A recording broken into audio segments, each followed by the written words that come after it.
This accounting mini lecture focuses on vertical analysis. We're learning to use a variety of tools to analyze financial statements. In a separate video, we explore horizontal analysis, which is comparing a company's financial condition and performance across time. Vertical analysis enables us to compare a company's financial condition and performance to a base amount, and we're going to learn how to do this using both the balance sheet and the income statement. Okay? When we use vertical analysis, we are basically going to present the financial statement in terms of percentages based on a specific base amount. Okay?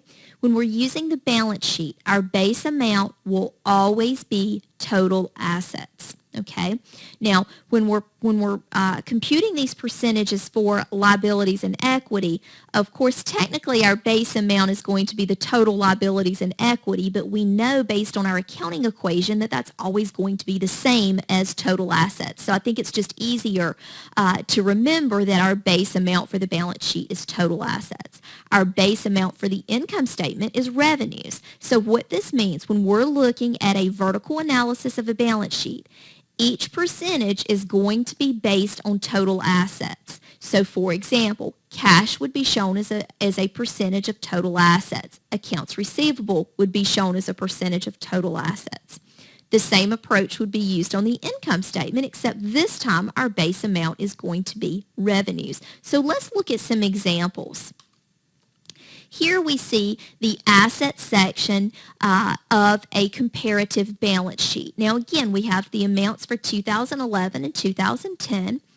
And what we've done here is we have presented the statement on a common size basis. Okay? You'll notice that total assets for both years is presented as 100%. So what we're going to do is we're going to take each asset account within this total asset group and we're going to show it as a percentage of total assets. For example, cash and cash equivalents. For 2011, we're going to take the cash balance of $325,336 and we are going to divide by total assets of $1,228,024.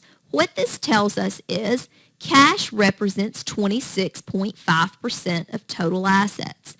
They've used the same approach on trade receivables. In this case, trade receivables represents 9.4% of total assets. And you can see that they've also used the same approach for the 2010 figures. For the 2010 figures, you just take the cash balance for 2010 and divide by the total assets for 2010. And what this does is it gives investors and analysts a good idea of how the composition of our accounts is changing over time. For example, we can see that in 2010, cash represented a larger percentage of total assets than it does in 2011. So depending on what we are really looking for and depending on what we're trying to measure, that could be important information. Now, remember I said we could use this same approach on the income statement. So here we have a comparative income statement. Now, when we're doing a vertical analysis on an income statement, sales is always going to be our base amount. So what we're going to notice is that for 2010 and 2011, sales is represented by 100%. So what we want to do is we want to show each account as a percentage of total sales. For example, let's look at cost of sales for 2011. They've taken the cost of sales amount for 2011 and divided by the sales amount for 2011.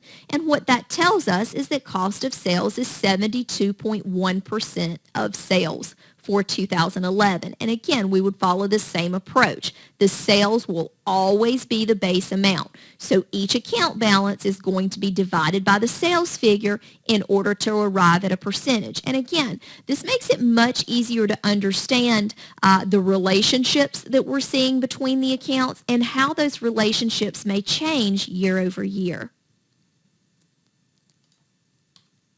Thank you for watching this presentation on vertical analysis.